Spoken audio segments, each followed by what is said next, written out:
I knock people out, they don't fucking move. Who the fuck is that guy? Oh, don't be scared, homie.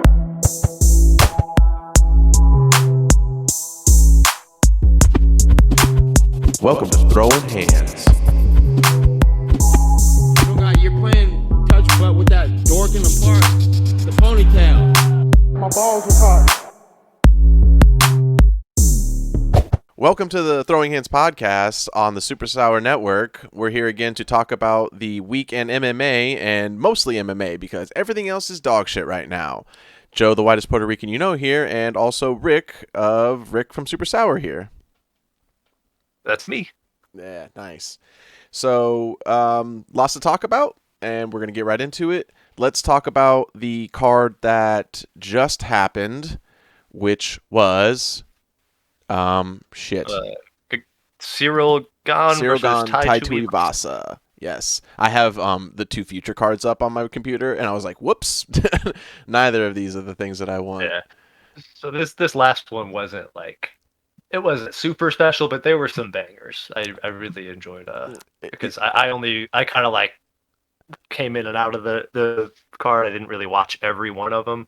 But they had Robert Whittaker, they had Tai Tuivasa and Cyril Gane, Jessica Andrade, all that stuff. But that one got canceled. So. Yeah, which sucked. One of the women fights I was actually looking forward to, and it gets canceled. Yep.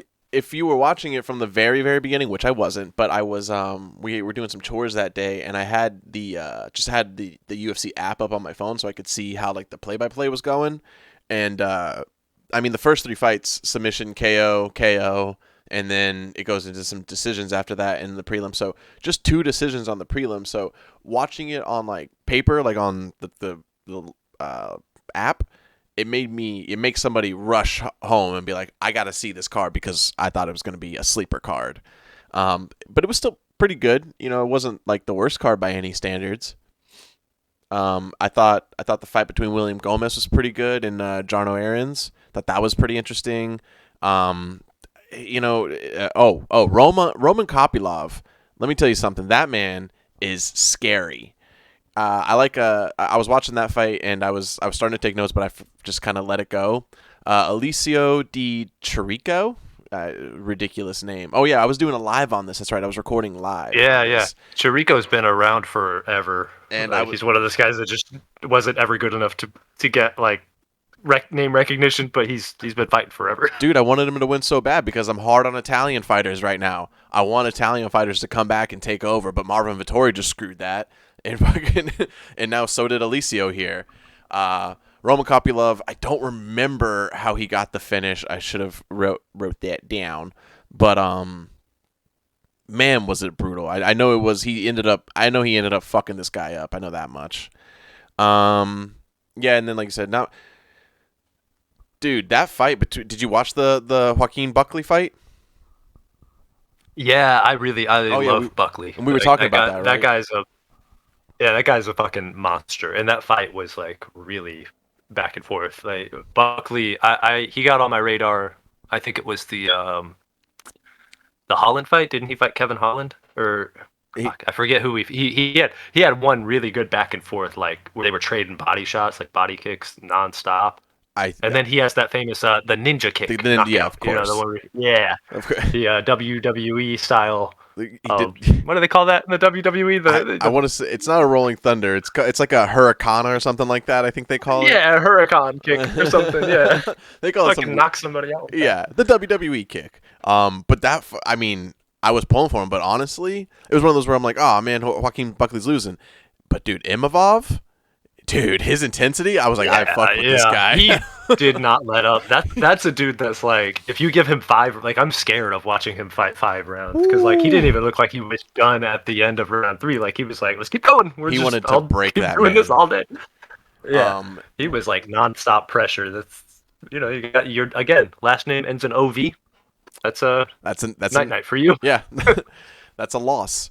We'll talk about the main event last because... Oh, actually, no. I want to talk about the main event first, and we'll talk about the co-main last because there's a couple things about that. That's how it should have been, honestly. I feel like they should have flopped those, Cyril Gane should have been on the should have been the co-main, and Whittaker should have been the I get it though. They're trying to. It's a heavyweight. People tune in for heavyweights. Isn't like Gets a whoever lot of eyes on it. whoever wins this? Is Ciryl Gane already lost against Ngannou, right? Or he was supposed to fight Ngannou? Yeah. No, he lost. No, he lost to Ngannou. He got taken down, and that was where Ngannou showed that he actually knows how to Wrestle. double leg takedown people now. And that basically just kind of sealed it. He was like, oh shit, he knows how to take me down. That's an L. All right. That's what everybody said too. Like, oh shit, did Francis Ngannou just do a takedown? Oh, I think it's over, boys. I think we can. I didn't know he could do that. If he could do that, then all right, just fucking pay out the bets now. It's done. If you can get him on the ground, we're done. Yeah. Ciryl Gane looked incredibly good in this fight. I'll say that. I mean, if you're somebody of the stature of Gane with like the physique and the mobility, you should look really good against Tai Tuivasa. That's how you should look. Yeah. So I was impressed because he was really good about like distance management, which is actually difficult versus Tai Tuivasa because he's one of those guys that's like he's like fucking 5'4" or some shit. Like he's super short, but he has a long range. Like he has a really long reach. And he's explosive. Because he'll drop jump that range. And he does that the way that like the Diaz brothers do. If you've noticed, like his boxing stance is really similar to he like extends his whole shoulder when he throws punches, so that he gets that extra like range onto it. Yep. Which you kind of have to do when you're shaped like Tai Tuivasa, but For sure. but it works for him, and he still has like really hard hitting power. So I was impressed that Ciryl was able to actually like gauge that distance. Obviously, he got clipped, he got dropped. He even said he got knocked out. If you heard his like his post fight stuff, he said I got knocked out. He said I was out for about 2 seconds, and I got up and started throwing body kicks, and I just happened to continue. I'll tell you what, I didn't even need to hear that part of the presser. It's the part where he went fully stiff and fell back into the cage and then fell against the mat and then woke up when he hit the mat. I saw it play. I said it 3 weeks ago. He's knocked out right there. He got knocked out. Yeah. Yep, that's what happened. The part where he went Gumby for a minute and then immediately sprang back up. Like, what happened? The cage woke him up. He hit the cage and was like, I'm awake, and started throwing body kicks again. The fight was crazy in the sense of, like, I was saying it when I was doing the live, like, I was said it on the last MMA episode that I was having eerie, like, Mark Hunt versus Bigfoot Silva vibes from this fight. And although no fight can really produce what they did with Bigfoot Silva and Mark Hunt, it was pretty close with the fact of like Tai Tuivasa almost would not go down. Like it took him a while to put his ass down. And Tai Tuivasa, I mean, I just wish. Here's 2 things about the fight, all right? Because it's hard to hype up the fight in my opinion, and here's why with these 2 things. Tai Tuivasa couldn't land as much as he wanted to, which couldn't make the fight that like back and forth as it could have been. Although it was. It couldn't be that like Bigfoot, Mark Hunt, back and forth, clipping each other because he could barely reach him. In a phone booth. Yeah. Fighting in a phone. Exactly, dude. That's the best reference. Yes, that is the best way to say that. And then the other thing is like, again, Ciryl Gane looked amazing, dude. He's hit every kick crisp, all his form, back. Everything he did was almost perfect. 2 things. 1. He was playing too much, and that's fine. It just kind of makes me go, like, if he wasn't playing at all, he might have finished Tai earlier, which just makes me, I don't know. If you see a guy like that, you might say, like, it's no big deal. But honestly, from what I've seen in the past, that plays to a fighter's character, and that could make him too lighthearted for the future. If you're going to play like this because Tai's his buddy, it don't mean you should be playing like that, because he could have gotten fully finished. And then the other thing is like... Yes. He just happened to wake up. Yeah. And then the other thing is like, although he looked that good, it's again like I said, it's Tai Tuivasa. I don't see this fight and go like Ciryl Gane's the best heavyweight. He's come. I'm like, I don't know. I've seen him against people who were better than both of them, and he didn't look that good. He fought somebody who was, in my opinion, nowhere near athletic, mobile. I wouldn't say strong, but just he has way more attributes that are better than him. So he should look like that. I can't say, oh, I'm so impressed, man. He lit him up. There's a direct parallel between this fight with Ciryl Gane and Tai Tuivasa and the Nate Diaz Chimaev fight coming up, where it's like, yeah, Chimaev's probably gonna fucking maul him, but like it's Nick Diaz, what do you expect? It's Nate Diaz. He's not like, he should look great. Like if you're gonna be the up and coming like rising star or wannabe champion, you gotta be able to style on Tai Tuivasa. Like you can't be. having close fights with Nate Diaz and then be like, now I deserve a title. Like, now, no, now you guys see that I'm really the best. It's like, nah, man, I saw you beat up one chump once. Yeah. Like, no, man, the odds are like minus 800 for you. Like, if I put $800 on you, I get 100 back. Like, it's not. Yeah. It's not a close fight. It shouldn't be. Speaking of that too, before we talk about this co-main, that I was looking at some of the future fights because I was thinking to myself, I could have sworn there was some like banger alerts that got put out, and there is one that we're going to talk about, but I saw that after this card on October 22nd, which is pretty far out, that is 280. That's Oliveira versus Makachev. It's going to be a great card, but I noticed that Sean O'Malley's fighting on that card. And they put him up against, don't know if you saw this or not, Petr Yan. Sean O'Malley just got into the rankings recently, and he got number 5. And now they're like, you know what? I know you only won that fight by a weird eye poke thing, but if you're down, we'll give you number 1 in the division. I don't understand this. I don't quite get it. I don't like. It's what we're saying. It's like Petr Yan. If you beat Sean O'Malley, it's not even. I'm not even going to be like, oh, that sucks for Sean. I'm going to be like, yeah, of course you should have. Like, you're number 1 in the division. Man. Like, if you don't, then a lot of people are going to be angry that you ruined their parlays. Like, you are expected to win that fight. Like, not even a little bit.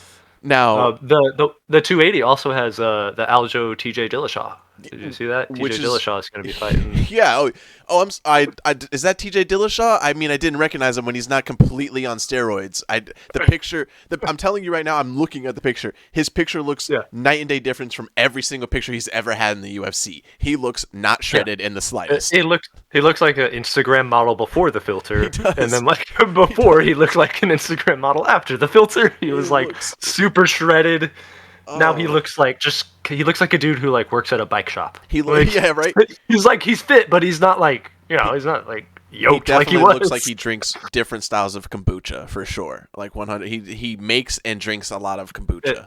He looks like he's trying to sell me on a CBD supplement now, and that's fine. I don't mind, but it's very clear that the sauce was doing a lot for him when he took over and KO'd Barao and all that stuff. At the end of his conversation, he looks like he's going to be like, Do you listen to Joe Rogan? You listen to Joe Rogan Experience? That's what he looks like. It really does. It really does. Oh man. Yeah. So I don't know. That's the cards, like those fights where it's like it's a good fight. It's a good fight, but I feel like the matchmakers really need to start looking at the fact. I'm like, I get it's what people might maybe want to see, or it will bring tickets, but realistically, you have to start thinking of what you're going to do to your fighters in the long run with their popularity and the rise you could get out of them. And I was just listening to Kamaru Usman on Joe's podcast today, or I think it was yesterday, and I mean, they both said it best. They literally, without hesitation, they asked each other, and without hesitation, they were like, they just want money. They don't care right now. They just want all that money because they have that ability, so they're just going to keep going for it.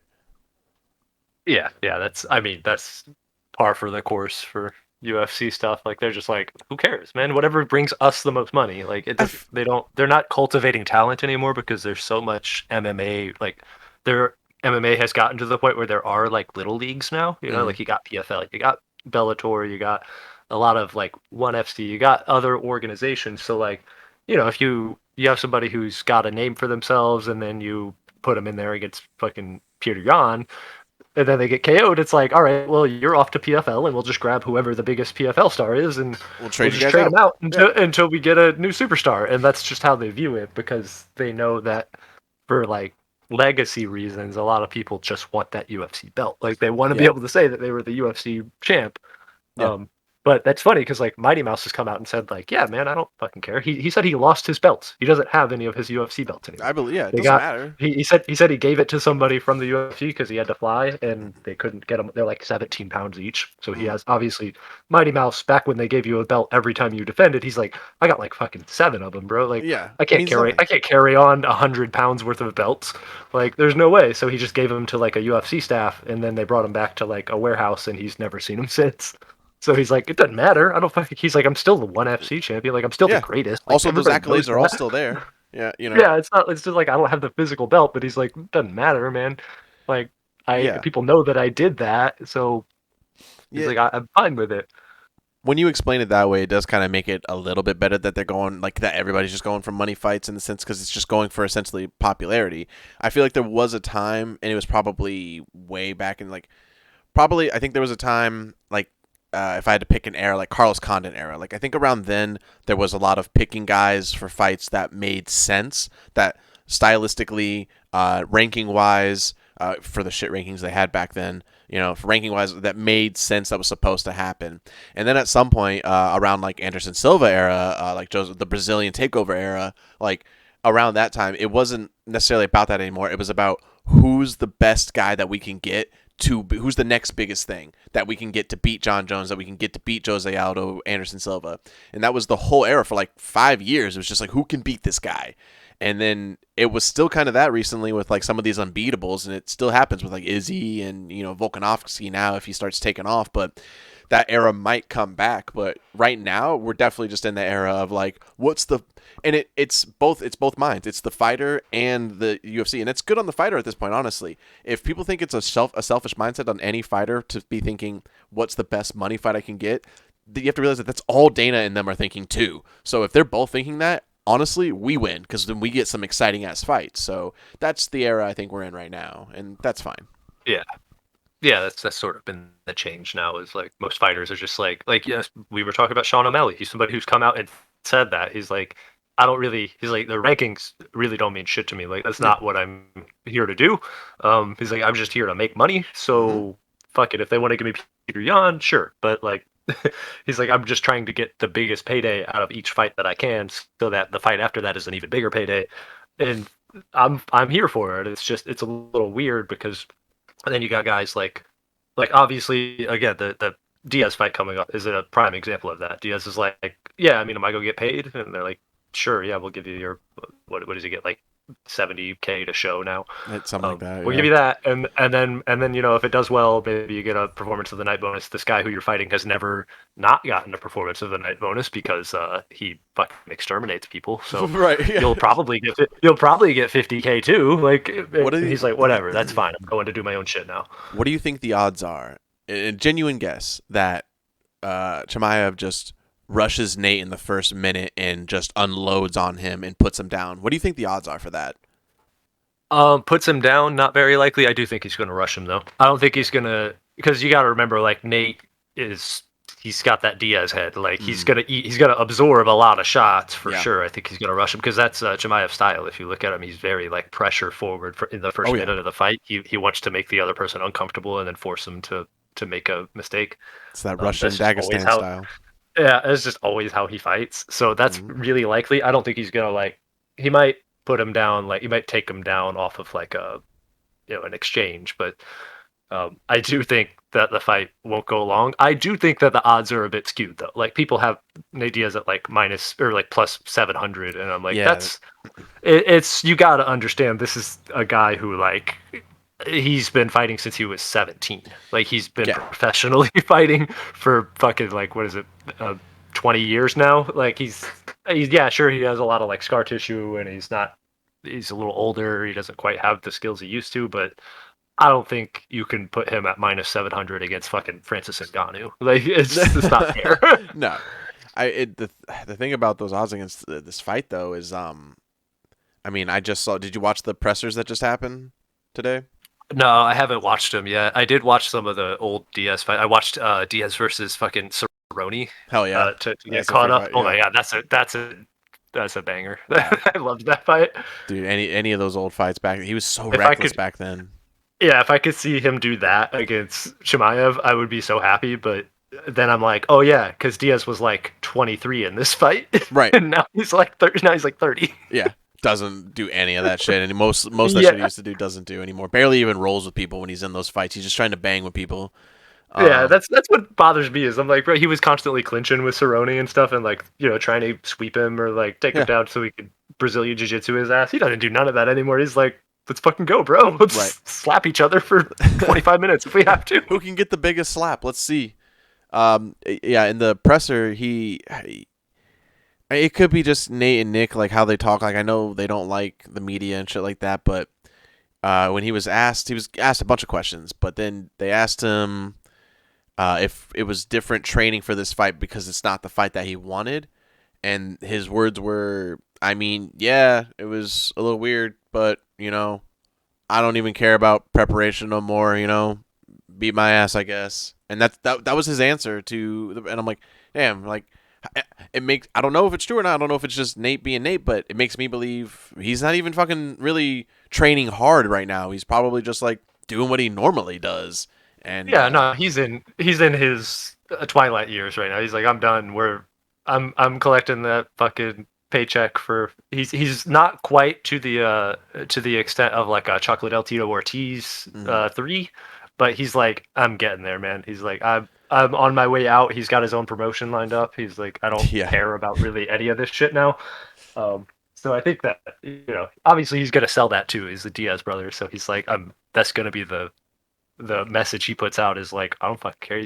He's doing the classic Diaz thing of like making a pre-excuse where like going into the fight, if he loses, he can now say like, well, I didn't even train, so who fucking I didn't even care about this fight anyway. Y'all heard me.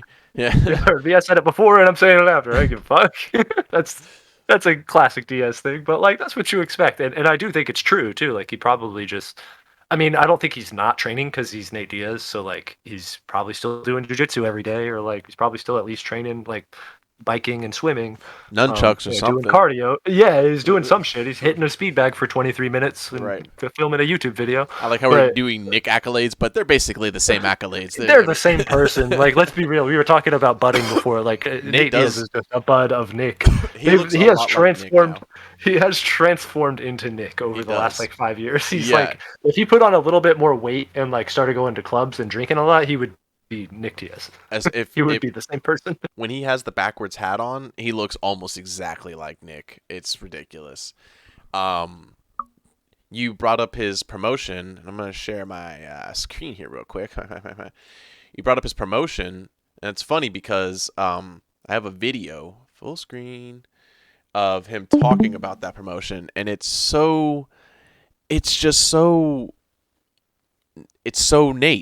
You know, I knew this is what was gonna happening. I knew he had the promotion. I was like, I'm nowhere near worried about what Nate's gonna do after this. You know, like he's gonna be great. It's gonna suck. We don't get to see him fight really at all. Like he maybe fight in the next few years, maybe, but you know, we'll never really know considering this is what he wants to do. What made me worried is now hearing him answer about the fight promotion.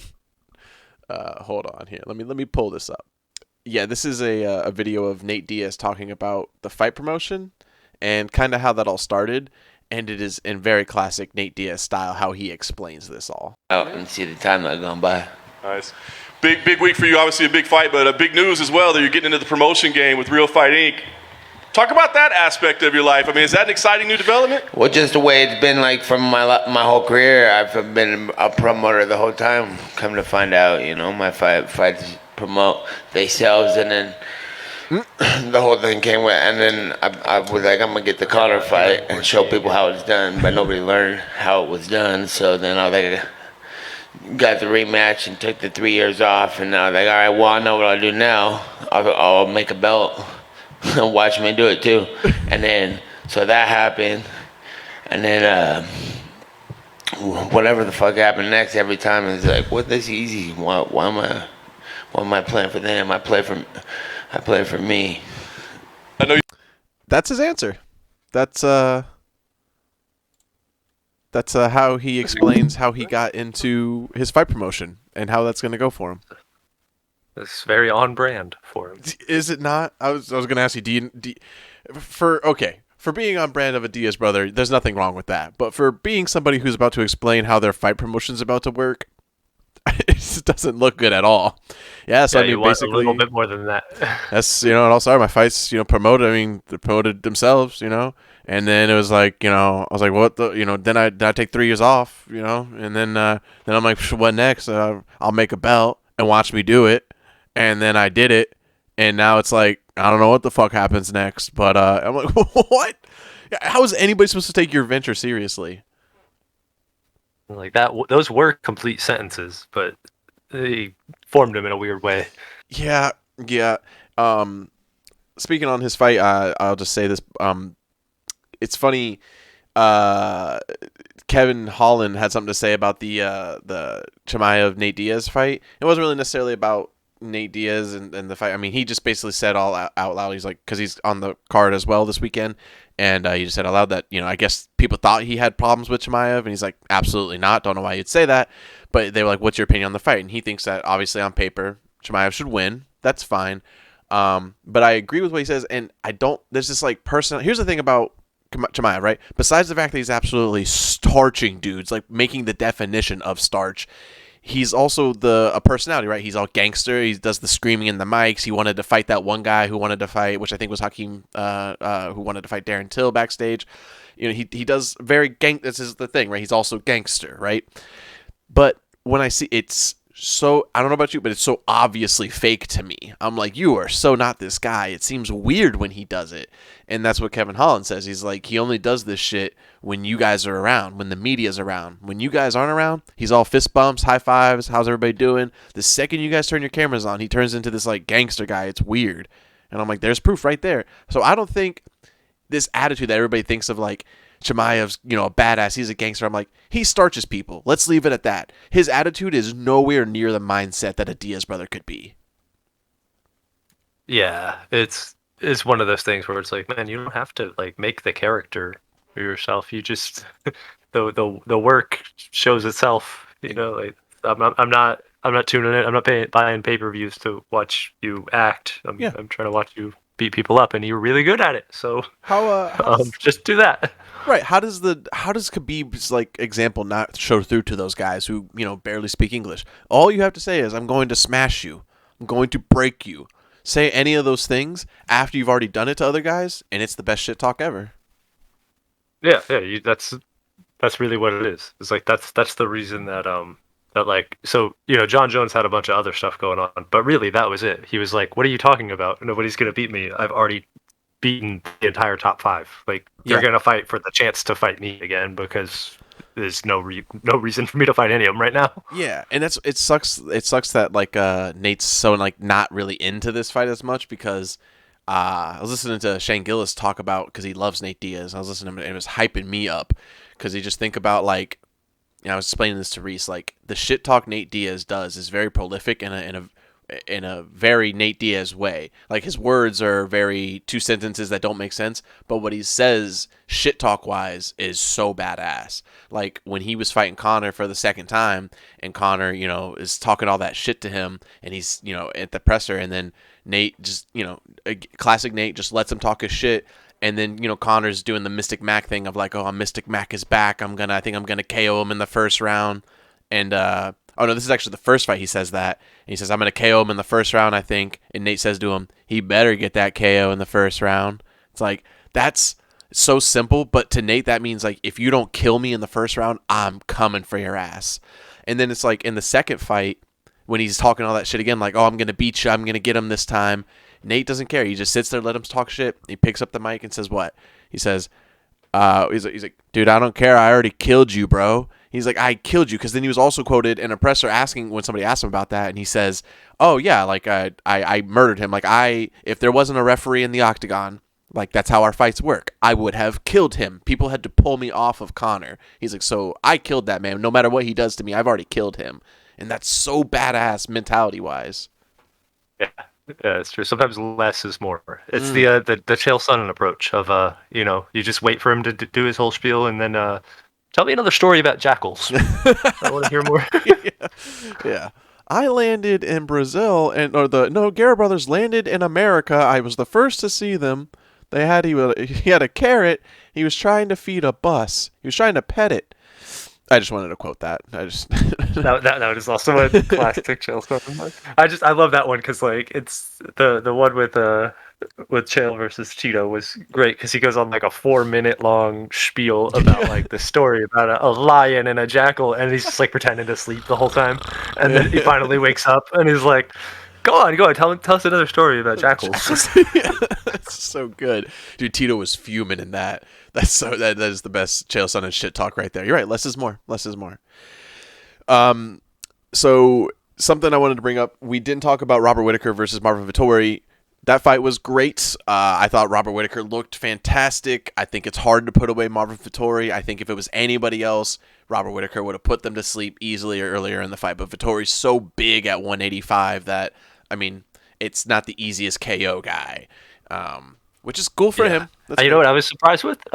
Whittaker was throwing leg kicks too. He usually doesn't really. Yeah. He usually doesn't throw the leg kick too much because he's a short guy. So he's like throwing a leg kick's kind of leaving yourself open. But he was like getting confident throwing it just to mix things up and keep him on his toes. And so he's still getting there. He's still putting stuff together, which is crazy because he's like top of the top. Believe it or not, I didn't realize, like, deep MMA community, this was like a big hype fight for him. People were really excited for this fight for him because I guess it meant a lot. I guess it meant that he was still going to be in the higher ranks. He was still having he would still have a chance at the title someday. It's like, I didn't see any of that with this fight. I was like, oh, cool, Robert Whittaker's still around. But he was quoted. I don't know if you've seen this. I'll read it out loud. This is something he said after the fight on the MMA Hour. Israel Adesanya is the champion of the division. He beat me last fight as well. He's a great fighter, but I'm the most dangerous man in the division. I can beat anyone in the division. My last fight against Israel, I got within a hair's breadth. It says BREDDTH. So, okay. I got him within a hair's breadth of taking everything away from him. The fights that I've been in, the opponents that I've had, I'm not just beating them, I'm flogging them. There's a difference in that. So, for some reason, he wins that fight. He still thinks he's better than Israel Adesanya? Is what it sounds like he's saying. I mean, I think he's trying to do the self-promotion thing. It's like you said, that was like the only chance that he has. Yeah. What his ideal timeline right now is if he could use the time stone and figure out how to make this happen. What he wants to happen is he won that fight. Now he needs Pereira to beat to beat Adesanya so that he can fight Pereira so that he can have the belts again and then retire and then never fight against Israel Adesanya again. So I think that was sort of, he's got to sell himself as like, oh, I'm like the most dangerous guy. So if fair enough. So that way, if it happens that by some miracle Israel loses his fight, then he can sell himself as the guy in line and not an immediate rematch for Izzy and Pereira. Because I think if Izzy wins this fight, he goes up after this. So, that's what I mean. It's like, I don't think really there's any other way for him to. I don't think they're going to do a Whittaker Izzy 3 unless he goes on like another tear, and that's just not really likely at this point. No. I don't see. I was gonna say it's funny that you'd say that. You would think that if he had that ability to just time stone and bring it back, why not just because obviously at that point he'd have all the Infinity Stones, and why not just snap and get rid of half of the middleweight division? That would clearly be a threat for him at this point, but that would be too easy. And that's why we respect Robert Whittaker here, because he doesn't go for the easy snap. He wants to fight his way through. He wants to just He's not the guy who would use like all of the stones just to immediately fix his problems. He wants to go through some struggle for it. Then Daniel Cormier said, like, it's a little bit of him agreeing. So he heard that, and then his opinion was Robert Whittaker needs to change at top. Doesn't have style to beat Israel Adesanya. So he's saying two things, which I like about here. He's saying that in the beginning of his fights and just at the top of the division that he's in, he needs to change everything. So like DC's basically seeing his fight and being like, "Oh, buddy, if you think you're anywhere near Izzy's like stance, like you're not." So, and honestly, I kind of have to go again. I have to go with best of the best, the greatest of all time, one of the greatest of all time. Gonna have to go with the Hall of Famer here on his opinion. Don't agree with you at all, Robert Whittaker. I don't think you're the most dangerous man in the middleweight division. I think the middleweight division is growing every single day, and there's still murderers. There's not as many as in the other divisions. But if he thinks he's the most dangerous man, I mean, dude, you beat Marvin Vettori by decision. Like you didn't KO him. Like, let's be real here. I just don't know how is he quantifying that? How do you say that you're the most dangerous guy in the division? Because I get it if he's saying, like, the way that he's phrasing it is to say that like he's the hardest hitter, he's the one that knocks people out, that kind of stuff. and like that's just not the case. But if he's saying like I'm the most dangerous fight in the division, that's probably true for a lot of people. Like he probably like nobody wants to match up against Robert Whittaker because he's a guy who's already lost to the champ twice. So if you lose against him, what are your prospects for a title shot? You know, you lost to the guy who clearly isn't the champ, but like he's clearly better than you. So there aren't a lot of like roads to the title without going through Whittaker. And if you get matched up against him, he's dangerous. He could end your run. You know, like if Sean Strickland fights Robert Whittaker, You're right. and then gets KO'd, it's like, all right, well now Sean Strickland's at like minimum 3 fights away from a title shot again, or Jared Cannonier, or you know, like he's been doing that to a lot of guys. He's dangerous for their career prospects, because he's a old guard UFC, been around forever, was the champion. His time has sort of passed him by, but he can still hang with Izzy. Won't beat him, but he can at least put on a show and not, you know, he can at least be in there and not look completely outclassed. Yeah. And then pretty much everybody except for Izzy, he's beating. So I get that, to say that like, oh, I'm the most dangerous fight, but to say like I'm the most dangerous fighter, I don't know about all that, man. Right. Like that's a bit much. 185 is full of killers, especially when you have like Izzy at the top. Like Imavov, the dude who that's the most dangerous man in the division. I'm sorry, but 100%. That's the guy. That's the guy that like I don't want him to be like, I don't want to be on his bad side ever. That was a fight I was really glad I saw, because now I'm a big fan of Imavov. Like I can't wait to see him fight again. So that was cool about that. Man, I would love to talk, like, I would love to watch that fight over and just talk about that fight. That was like, he was fucking on fire that night. And poor Hakeem, he was just like trying to like brush it off, like, nah, it's all good, man. I'm good. Don't worry about it. I'm like, dude, you're getting beat up out there. You're getting real touched right now. Wrong. Like he was taking it. He was almost on Tai Tuivasa's level with the amount of punishment. Oh yeah. Oh yeah. Not getting knocked out does not mean you win. We'll brush over this real quick. Dustin Poirier, Michael Chandler announced for Madison Square Garden in November. That's pretty cool. That's a pretty good fight. I feel like those guys look almost like each other, and that's the real reason they put it. They're like, yeah, they look almost exactly alike. They're like, hey, whoever wins, we only got to print one poster. You know, like, the person who wins is like, you just change the name and we're good. They're like, what we're going to do is we're going to do one of those split down the middle posters where it looks like one side of your face and then the other side is the other guy's face, but it's going to be the same face. So people won't know. We'll pick one of you. Yeah. We'll just one of you guys gets their picture taken, and then we just split it down the middle and we change the colors on each side. Yeah, right. And people will know. We'll just draw in a little bit of Dustin's tattoo on your shoulder, and people will know it's Dustin. There we go. That's the biggest banger I've seen them announce in a while. Like I'm not that excited, but it's gonna be a good fight.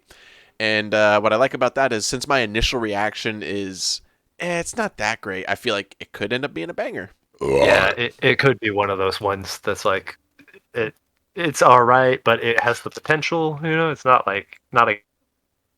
in Bigfoot Silva versus Champions Club. Look at the facility. It has a possibility of those two putting together a war. Like, it'll be entertaining, but maybe not the most entertaining. Yeah, because unfortunately it may just end with early submission or early KO. You know? So it's like, then we won't get to see. That's what I think. I think that's the best case for Poirier, is if he gets that early submission. Because I think, like, they both have good cardio, but I think Chandler just hits harder. 100%. Like, and Chandler they have pretty equal boxing, I want to say, like their actual boxing, but Chandler is the more like explosive, athletic, and he has the stamina to do that in round 4, where usually like Poirier's like, by round 4, he's not coasting, but he's not taking risks, you know, like he's conserving energy by the time going he's for grappling usually around that time. Right, yeah, he's like, all right, at this point, I just want to tie you up, win a round, get into that 5th round, and then run out the clock. Yeah. Whereas I feel like Chandler's the type of guy who will knock you out with 13 seconds left. He'll try to. Yeah. We don't have a fight video to end this week per se, but at the same time we do. Right? So like, Mike Perry's been on one recently. I don't know if you've seen. Yes, I do. He has. I mean, unfortunately, I see this going away of soon we're gonna see some bad news about Mike Perry. It's really rushing in that direction, if you ask me. So whether you've seen these or not, these are 2 street fights from Mike Perry in the past month. So I think actually past 2 weeks, but I'm giving him the benefit of the doubt by saying the past month. This is the first one. Fighter, just you being here says that all the way, you know what I mean? Hold on a Some asshole just throw something at him, to be fair. Can we do that? Yo, he...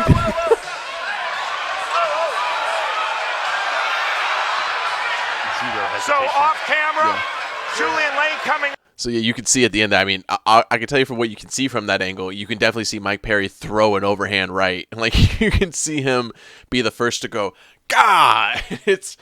I mean, yeah, for sure that guy threw something at him, but I mean, Mike Perry is so hot-headed. It's wild. It took him almost zero time of thought to go, I'm just going to destroy this guy right now.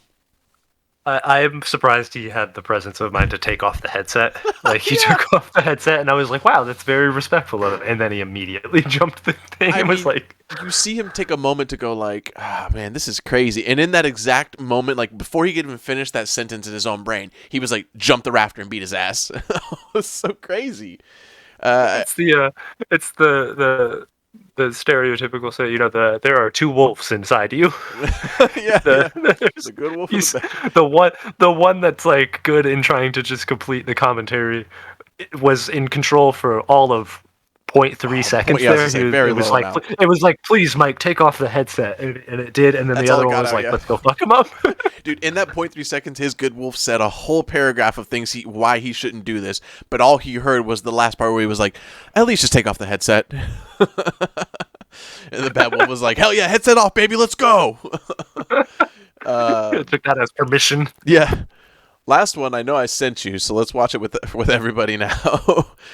Mike Perry explaining to everybody how his hands are rated. About me, because that old man came at me and I swatted his ass.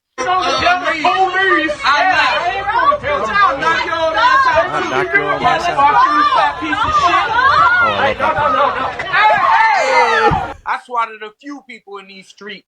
These hands is bisexual, motherfucker. They everything. Anybody can get it. Any gender. Anybody can get this shit at any given time because I don't trust nobody. Anybody get too close to me, it's going down like that. But Daddy, chill. There we go. I just wanted to get that part in there. Daddy, chill. First of all, again, you can see it in the video. The moment of he's arguing with this guy, and it's the moment he says, "You fat piece of shit." Like when he calls the guy, "You fat piece of shit." His bad wolf was like, that was dope. Now follow up with an overhand right. Yeah, he was like, we can't end it on that. We could do so much more. Oh my God, you fat! I think he calls him a fat bitch. You fat bitch. Oh my God, first of all, Mike Perry's. I love scary shit talkers. Like I love it. Like when it's so it's not cool. It's just interesting to watch them. Like they don't care. There's no filter on their brain at all. They're ready to kill you. And who is this old fat guy who is trying to, like, I'm sorry, I don't care if you didn't know who Mike Perry was, Rick, and you got into a small discrepancy with him at the restaurant. How quick when you see him are you apologizing to him? Like almost instantly. Yeah. If I was going to a restaurant, right, and I get out of my car and Mike Perry's like standing there and I don't know who he is, but he's like, "Hey man, that's my spot." I'd be like, "Oh my bad, let me move." Yep. Like right away. Yep. It wouldn't take long. It wouldn't be like I might ask like process. There would just be an immediate reaction. To be human, I might go like, oh, do you like, do you work here? Is this your? And even whether he answers me or not, I'm still backing up. I'm just like in a human way. I might question him, but it's not going to be an aggressive way. Oh, like you said, start with an apology. Oh, my bad, bro. Is this? I didn't know. Okay, yeah, cool. All right, I'm out of here. Yeah, Mike Perry is one of those guys, so that's just like Like you can look at him and know nothing about him and be like, yeah, I'm not gonna mess with him. Yeah, there's some fighters we know of that are that are low key, like Ryan Hall. Like you see some of these guys, you're like, oh, I'll just fuck with this guy. Right, he's not Rory McDonald. No. You know, he's not. He doesn't look like Rory McDonald in a polo shirt who looks like he just like walked off a golf course. He looks like jacked. Like that's a guy who looks. He looks like he just walked out of his Fight Club meeting. Like he literally is leaving Fight Club. He's got the broken nose already. It's like he looks like he's mad that somebody consistently breaks the rule of not speaking about Fight Club. Like he is constantly on edge about that. I think with Mike Perry, he's one of those guys he's not like intentionally scary, but like that's who he is, and he's genuine. Yeah, and that's really what I like, fighters that are genuine. That's one of the reasons that like Nick and Nate Diaz are my favorite, is because like that's who they are. They're not putting on like a show. Like that's the interview is how they would talk to you if there were no cameras around. Exactly. And I feel that way about like Mike Perry, like Derek Lewis, same way. Dude's just like, he's genuinely, that's him. He's gonna clown and eat a bunch of chicken, and like that's who he is. Now, out of all those people, regardless of that fact, who of all those people am I still going to be on edge with? Mike Perry. I feel like you could be best friends with Mike Perry, and if you eat his fucking gummy bears like that you didn't know were his, he's gonna unload on you like the 5th round. You might be able to. You could probably clown your way. It's possible. Yes, but like Mike Perry is like, yeah, man, you just leave the vicinity. Yeah. if you ate his gummy bears. God forbid you scuff that man's Jordans. That's not a gunfight. That's a fist fight, and that's worse. Yeah, he's trying to make sure everybody has a matching nose to go with him. He's like constantly walking around like, why is everybody's nose better than mine? I'm gonna fix that real quick on the first guy that treats me wrong. First guy that crosses me, I'm fixing that nose of his. He's the type of guy that like you see him walking in the hotel lobby and you're like hitting the close door button on the elevator, so because you're like, I can't guarantee my safety if he gets in here with me, and like we might open on the 6th floor and I'm gone. Right. He gets in situation like he gets on the elevator with you and you think you're just quiet, not bothering him at all. God forbid though, right? That's the one day just a little fart sneaks out and he's like, "You fucking farting here, bro?" And then he's so mad, and then it's the scene where the elevator opens up on whatever floor, and he walks out, and you're a bloody mess on the floor. And then the first thing that somebody says when they come in is, "Dang, who farted in here?" yo, so, this guy shit himself. Smells like farts in here. Yeah. Did you see Kamaru Usman on Joe's podcast? I haven't watched the full thing, but I did watch like a couple of clips. I saw him talking about like the memes and stuff. And how, his mentality behind it. He's like, people think that like bothers me. He's like, no, that means that I'm important to them. Like the fact that they wanted to make memes, and that he talked about the one. He's like, did you see the one where I was interviewing you mid head kick? Mid head kick, yeah. That's the best one, by the way. That truly is the best meme of that. It really is. Yeah, dude. Favorite fighter on the Joe Rogan Experience so far. He has the most crisp, clean, concise. Like it's so like fighting intellectual, like how intellectually. You get what I'm trying to say. I'm not as smart as him, so I don't know why I'm trying to use giant words to explain how much I liked the episode. But the way he explains I agree with him. I wish more fighters would go on things and not just explain fights in the sense of like, yeah, I wish we could have gotten it more, and I just kind of leaned wrong way. And it's like, I want to know how you felt that day, how you felt going into there. Did you don't just be like, oh no, man, there was probably a chance you could have head kicked me. Like, Kamaru breaks every step down essentially, and it's art to listen to, like his whole day, his whole process on the thinking of how that happened before and after. And you're right, his mentality on it all is just something that fighters don't normally have, where he's so happy for Leon. He felt bad for Tyron when he beat him. Like, it's not a Uriah Hall type feel sorry for attitude. It's a so respectful, whether it be overly nice or overly sad or overly angry. Everything Kamaru feels like, I feel like we can all feel too. He's just this like now like obtainably reachable character that he's so human, so much more human, to where like he lets you know like those aren't characters I'm playing when I'm those people. Those are just versions of me.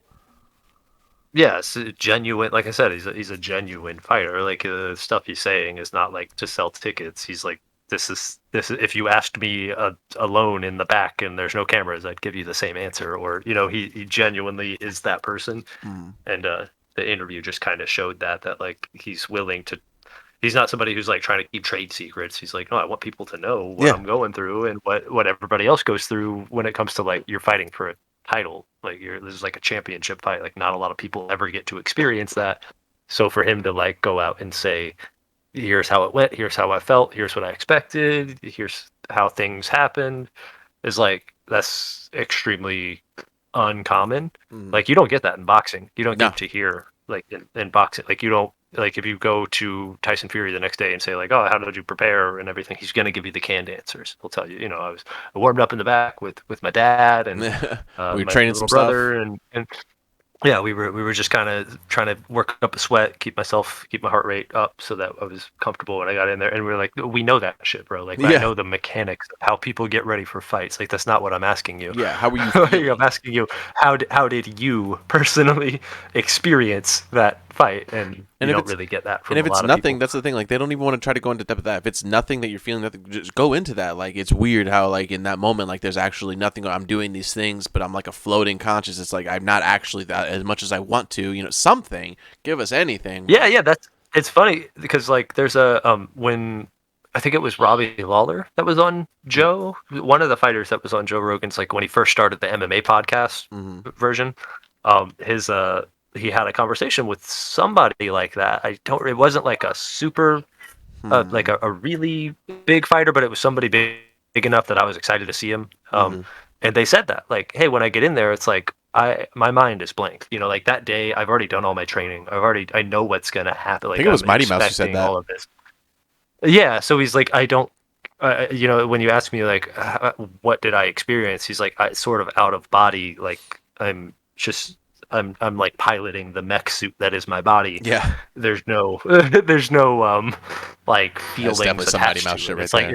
It's like I have a job. I'm ready for the job. I've been trained for the job, and I'm there to do it. Win or lose, I know what I'm getting into. It's just another day in the office. Like so, but at least he was honest about that and said that instead of trying to make it into like some big thing. Yeah. And it's weird because it does change. Like every fighter is going to have a different story of how they prepare for fights and stuff. Like how they get ready. Like some people get really interested, but some people just don't feel anything at all. It's just another day in the office. Yeah, and I guess they're not all great at explaining that, like like Kamaru Usman. And that's the thing, but that's why he's so special. Is like he's very good from maybe before you heard a little bit in there. He's very good at like somewhat being like not boasty about it, but being a little bit boasty about himself because he is one of the greatest of all time. He is going to go down. I think especially if he has a few more fights ahead of him, which he said was only going to be a few, but now it's probably going to be more. If he can dominate again, he's going to be better than GSP, especially if he gets the title back. Then he's literally on a GSP track right now, and he's so confident that at the end, I love it. He's naturally confident at the end of it, where he's saying like, "Oh yeah, when I get my belt back, I wonder if they're going to do a different Ruby or if they're going to give me a whole new." He's not thinking like, "Oh, I hope so." He's like, "No, yeah, when I get it, like he knows, like he thinks he knows that like when he fights Leon again in Wembley, which is going to be dope." He's gonna take that title, and I believe it. And I would tell anybody I sell anybody on Kamaru Usman this way. And I know you only have like a few more minutes where you got to go to your meeting, so we'll end up here real quick. But I just want to say that when I've told the story in passing about like my thing with Kamaru Usman, and if I haven't, I'll have to do a whole segment where I tell the Kamaru Usman Henry Cejudo story. But even after everything, when Kamaru Usman won the belt and everything, like I remember specifically when he beat Woodley, I still was not sold on him. Who cares? Joe from Florida, it doesn't matter if I'm sold on him, right? But just like to explain how like dangerous he is, like, and how much he can prove it consistently. It wasn't until like 3 fights later, I want to say, on his second or third defense, and I don't remember which. I think it was after Covington. I think it's when he finally put down Covington. I could be wrong about that, but on that fight, we're watching, and after that, it's the one where it's the super famous highlight by now. It's when he walks up to the camera after he wins, and he says, "I'm a fucking problem for this division. I'm a fucking problem."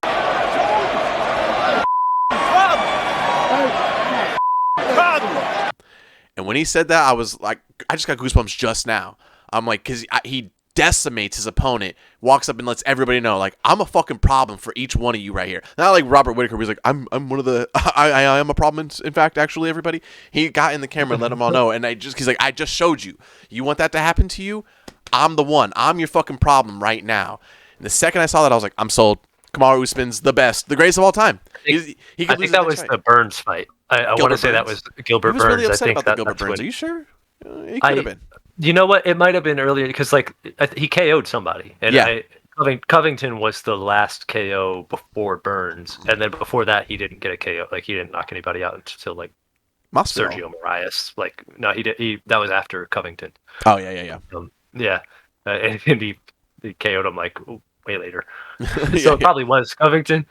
But yeah, that definitely sold me to that. Just showed that like because he said it too, not like in a he's cutting a promo for the WWE way.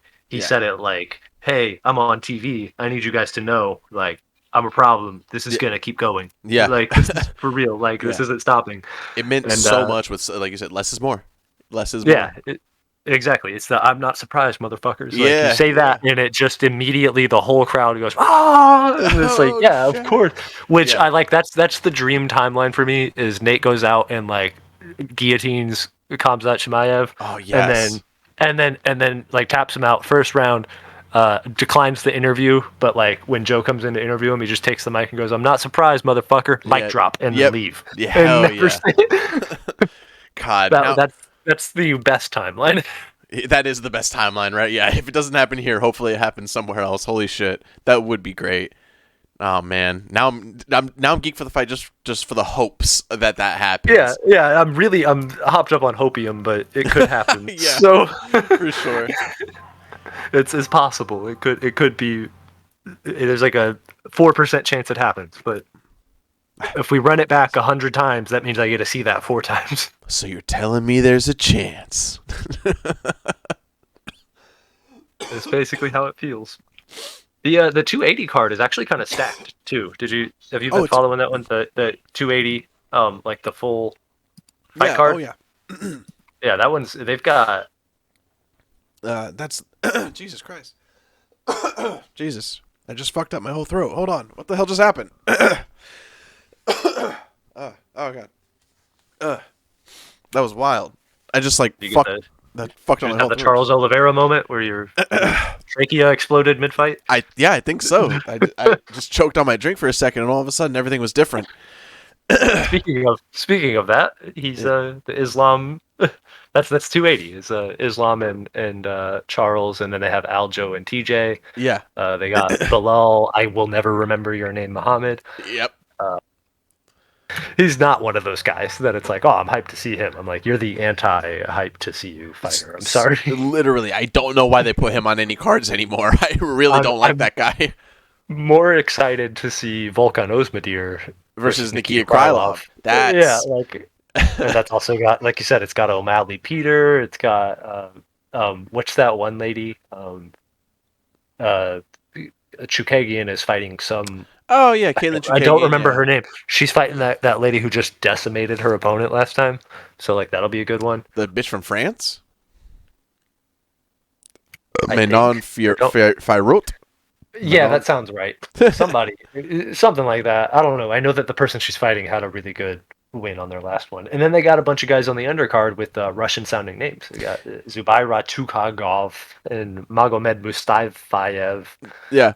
And Pyotr Yan and Volkan Ozdemir. I'm like, all right, these names are just telling me that the undercard's going to be a blast. This is one of the most least American cards, by the way. You got like Dillashaw, Sterling, and they're fighting each other. Yeah, that's really the only true American here. It's fucking crazy. Damn, hype for the foreign card of UFC 280, the foreigners. If they still named UFCs. Yeah, right? Could you imagine? They'd be so out of ideas by now. That's why they would name it the foreigners. They'd be like, I don't know, man. I don't know.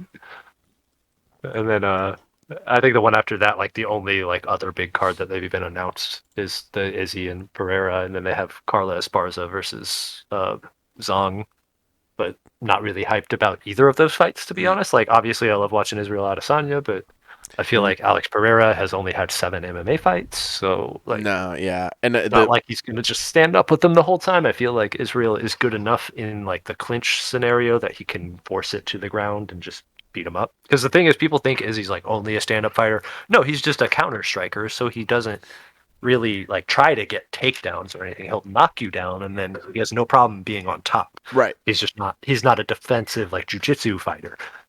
But if he gets you down, which I think he will try to do versus Alex Pereira, if he's going to try to be a smart champion, he's still super accurate and hits hard. So like he can still ground and pound KO you. Like, do you think Alex Pereira has any idea what to do when he's on his back and he has that lanky motherfucker dropping straight rights on his face? Like, no. And Pereira, dude, he's so heavy though too. Like he walks around apparently at like 200, 215, something like that. Yeah. He was like he fought at 220 in kickboxing. My God, like he was a 220 kickboxer, so like he would cut to 220. That's crazy. That's when I learned that I was like, that's the only fear I have for Izzy in this fight is like how big. I mean, Izzy's fought like bigger guys, like, but like they were shorter than him too. They were just short, stocky guys. Like this is a guy who's his height and definitely bigger than him. He has the same frame, but is also like actually built. Izzy kind of looks like he's got popsicle stick legs, where Pereira looks like he's like actually a fit dude. Those John Jones legs. This is the problem though with like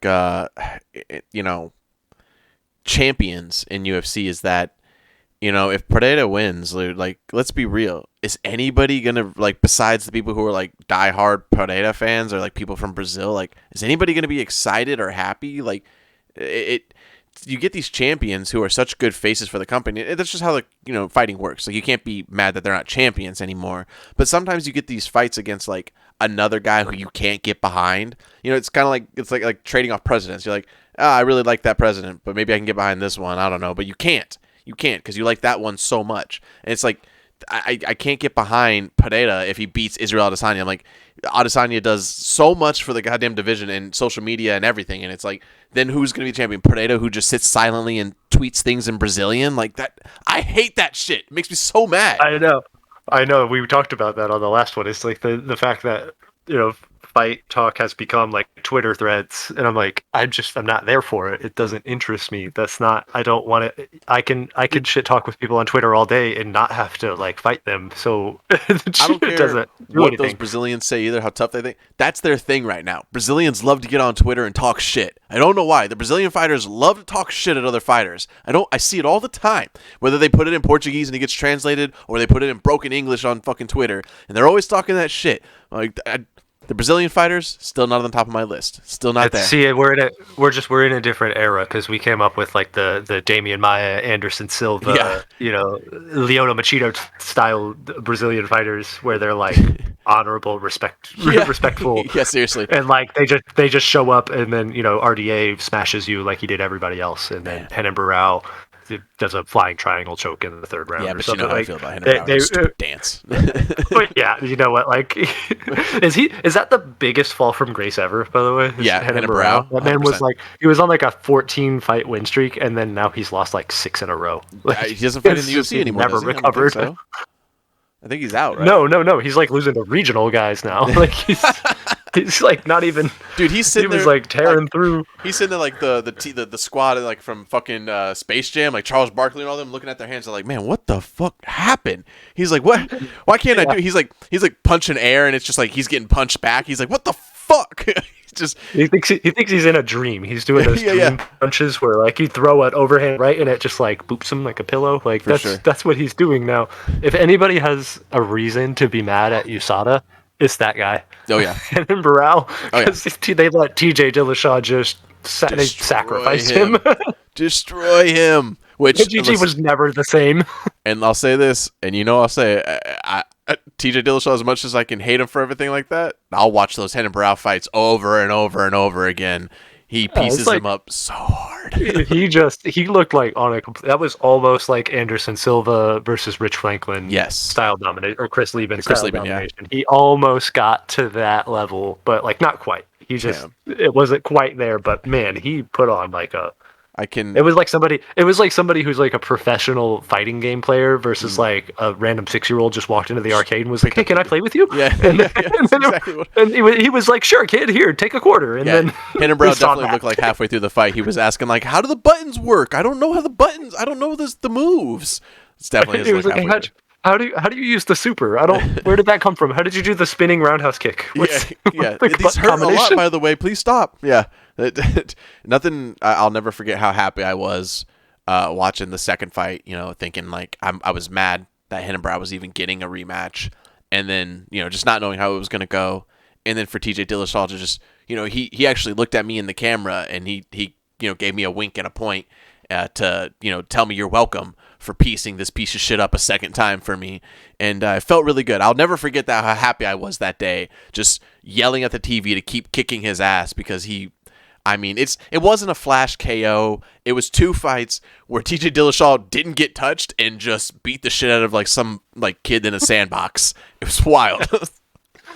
It was 2 kids and it was 2 6-year-olds in elementary school, and somehow TJ Dillashaw was 6-year-old but looked like TJ Dillashaw because it's the steroids. Yes. Yeah. It was the EPO. Mm-hmm. I don't know. I like looking back on those types of fights. It's like it's hard to say that these days we're getting the same quality. Yeah. But then you think about it and it's like, well, the competition is a lot more like higher level, so you're not going to get that kind of those discrepancies don't happen as often, right? Until the UFC manufactures it and does Chimaev versus Diaz, but like that's really the closest we're going to get to like a Chris Lieben versus Anderson Silva. Like I want to see that again. Like every now and then you'll see it on like an undercard where a guy like Sean O'Malley comes out and pieces up a dude because it's like his second fight in the UFC and he's just not quite there yet.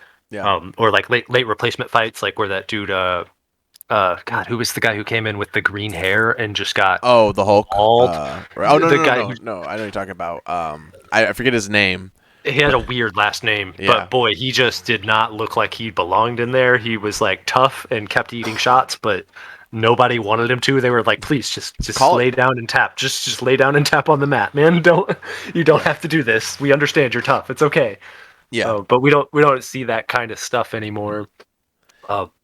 Even like nearly as frequently, and it's never with the big name guys. Like you're not going to see that with the TJ Dillashaw or like somebody who clowns a champion like that. Like that hasn't happened in so long. There's also just too many fighters and too many fights to like really see it when it happens. Like if there's a guy out there, like you said, if there's a guy out there that does it, it's on some early prelim that you see a smidget of a highlight from on the Facebook page or something, and you'll never really watch that fight because you just see him piece some guy up for 20 seconds. But what you don't know is how he just put a beat down on that guy. There's I'm not saying that any of the Tuesday Night Contender fights went this way, but you tell me about some Tuesday Night Contenders that like it sounds like they're fucking these guys up, but I wouldn't know, and these guys aren't. It's just there's too much going on now to the point where even if there is a guy out there making that successful ass like overwhelming like destruction like one-sided fight, there's a huger chance that you probably just don't hear about it because like you said, it's not the bigger guys, and that's because these bigger guys like the big names, most of them right now, which is cool that we're in that era, I guess, are like guys from like when we were younger and like we were watching them come up, and now they're getting older and they don't really want to fucking you're seeing Robert Whittaker and like you're seeing guys that are like he probably could have put his foot on the gas a little more and maybe risk putting away Vittori, but like why would he do that? Why bother? You're and it's fucking your number one. It's like Joe said, like Joe and Kamaru was saying this, and I totally agree. It's also the fact of like on top of all the fights and the fighters, it's like there's also the change in the game. So it's like at this point now, don't even think about like Carlos Condon era, like that, or this now. Like then it was crazy, like how everybody was coming up. Right now, like every fighter, there's like almost no chumps in the UFC, almost, right? Every guy girl is a murderer. So it's like at the second that they get to a certain point, like past their first or second fight, like you can't like everybody's so good. So the possibility, there's no room for creativity, right? So the possibility of being able to dominate somebody in a one-sided fight, it's very low because the likelihood of them being just as good or better than you or just slightly better than you is way higher than the odds of them being like who's that guy who came in drunk one night being lost, Cody something. Oh yeah, the guy came in with McKenzie. shorts that he bought from the gift shop because he didn't bring his MMA shorts. Yeah, we don't so he have just guys bought like them. that anymore. So like it's hard to see that. So I think it's a change of the times is all. Yeah, and I mean, you could be nostalgic about it, but there's some good stuff going on. It's just we're in kind of a transitionary period right now. What's cool right now is that we're even hitting a stride to where, it's been like another 10, 15 years since from when we started watching. It's been like 10, 15 years for the UFC sports. It's like almost on 30 years now they've been around. So what's cool about it is now we get to look back at a lot of fights that we watched like 5 years ago and be like as if they're historic events from like 30 years ago. Like that's how great fights have gotten since then though, so it's like when you say like that's one of the best parts is being nostalgic. Like even if these fights kind of suck, like October 1st through October 15th until Oliveira Makhachev, like those are gonna suck, but you got to think like, I don't know, it's just a thing to think of. Like in that time you could think of like, man, remember these guys, remember that. It's member berries. Yeah, the member berries. Yeah. So well, yeah, I was telling you, I watched the Nate Diaz fight with Donald Cerrone, and just to put it in context, he's fighting again UFC 279, right? Isn't that the one coming up? Yeah, it's 279. Cerrone was UFC 141. Woo! So like, you know what I mean? That's pay-per-views only. That's like 150 pay-per-views, not including like the fight nights and the on Fox and all that stuff. Like, yeah. So it's been so long that.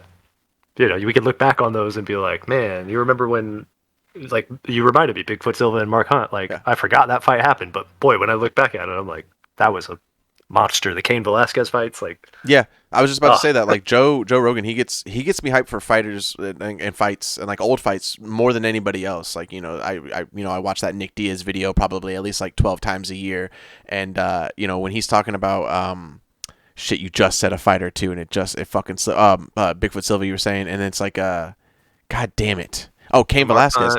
No, Cain Velasquez. Like you think of like Junior Dos Santos, like the first fight with him when like even Cain was on a bad knee. It's like that fight wasn't like Junior Dos Santos comes in and just flatlines Cain Velasquez in one shot, and then Cain Velasquez comes back for the next two fights and just rearranges Junior Dos Santos' face for two fights.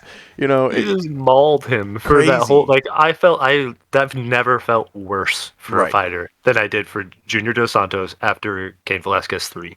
Because he went in there and he got just absolutely demolished. Mm-hmm. And then they go to interview him after it and the crowd starts booing him. And I'm like, bro.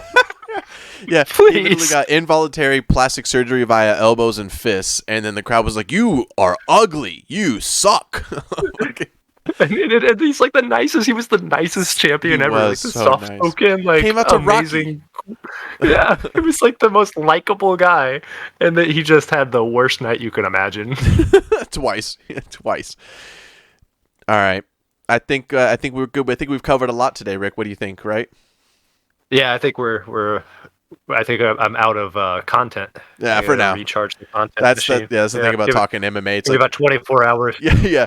It's like even if non-podcasting or not, like the second you sit down and talk MMA with your friends, like you can do it for like like an hour, 2 hours, and really get into it. But after that second hour, woo, you really start ramping down. You're like, remember when Rampage knocked out Wanderlei, right? That was crazy. You're pretty like, you remember Don Fry Takayama? That was a good one. You're like, that was cool. Mike Goldberg was great, right? Shit. All right, man. Well, I appreciate you joining us today. Guys, go follow Rick on all his SoundCloud stuff, all his AI art. We have it posted before, so we'll put it in there again.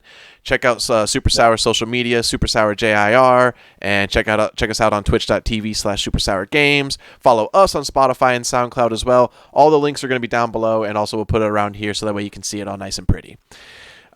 Rick, you're standing in line at McDonald's. The McFlurry machine doesn't work. And the worker just knocked you out because you were upset about it. And now I'm in your face interviewing you. What do you have to say? I gotta say, blue cheese or die. It has nothing to do with ice cream, but I'm sure it makes sense because you got knocked out. That's okay. Yeah. All right, man. Thanks. A little scramble. Yeah. All right. Thanks, guys, for being here, Sour Sallies, and for the Sour Society. We'll see you guys next time. Peace. See ya. Welcome to Throwing Hands. You're playing touch butt with that dork in the park. The ponytail. My balls was hot.